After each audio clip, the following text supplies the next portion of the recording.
to be slightly more committed to affirmative action. Treloar, that's affirmative action. Oh, the little fella who tossed the coin's going to like that. So we had to bring, the dogs were getting stressed outside, mate, so we needed to, who's this one? Sonny. Sonny was very, very keen, mate. I think she could sense how upset you were and wanted to be in the house. But I want to come back to your openness about dealing with anxiety. You know, the 2018 season, you know, I remember you did quite an extraordinary injury. You tore both your hamstrings, and the way you came back and played in a final series was remarkable in itself and a credit to you. But I remember reading you saying that it was almost a relief to get injured because the anxiety was so overwhelming. Can you talk us through what your experience? It was leading into the season. I had all these feelings and emotions inside of me, but even then there was not real much talk about mental health and the stigma behind it about how we're big macho men and we should, you know, keep our feelings inside of us. We play footy, we get paid well, you know, boo-hoo. I was really struggling, and I think that was what was stopping me from actually talking about my own feelings to someone. I wasn't talking to anyone about it. Yeah. And then, I just remember round 3 that year against Carlton, we won, really good game. You know, I played well, everyone played well. And I just remember being in Spa, I was crying after the game in the Spa. There was teammates in there, and I don't remember who they were. I think Joshy Thomas might have been one of them, and maybe a couple other boys. I was ducking my head under the Spa and I was crying. I was bawling my eyes out. But at the same time, you were still playing at an incredibly high level. Yeah. Like, your form was unbelievable. Yeah. Well, I actually won an Anzac medal not long Right before through that time. And yeah. How did you have the ability to play that well in those 2 hours and be struggling so much at the time? Honestly, Das, I don't know. I think because I'm a competitive person, so you're never going to be able to take that away from me. So whether I'm at my lowest of lows or my highest of highs, that competitiveness just stays the exact same. So I think naturally getting out there, that took over. But also one thing I battle with day to day, and I did back then, is my own self-worth and my own ability and belief in myself, not as a footy player, as just a human being. So every day you wake up and I do. It's a challenge. It's a battle.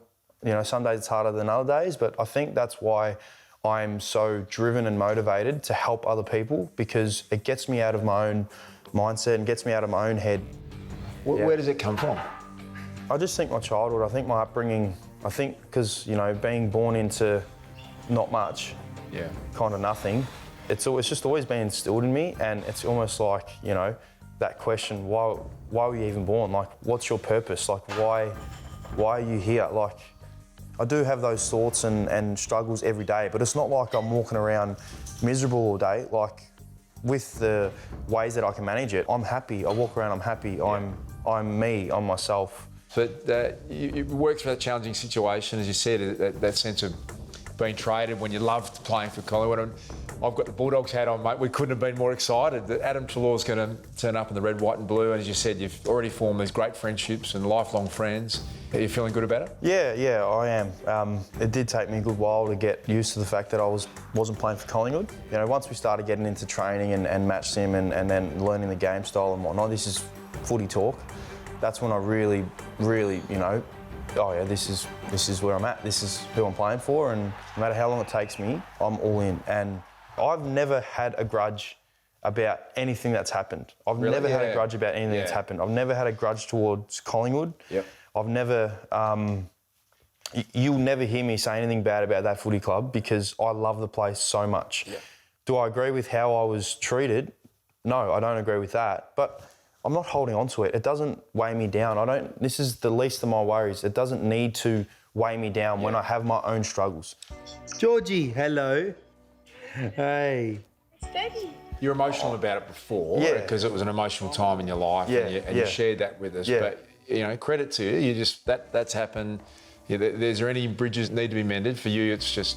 I'm emotional because the reason why it gets me emotional is because initially, not now, initially, is because I wasn't playing there. It wasn't because of I was getting told I was, you know, uncoachable and players didn't want me. It wasn't because of that. It was because I wasn't playing there anymore, and it was upsetting me because I wanted to play for Collingwood. It's where I wanted to play. I wanted to play for the fans. I wanted to play with some great mates that I'd met there and something that I felt like we'd really built.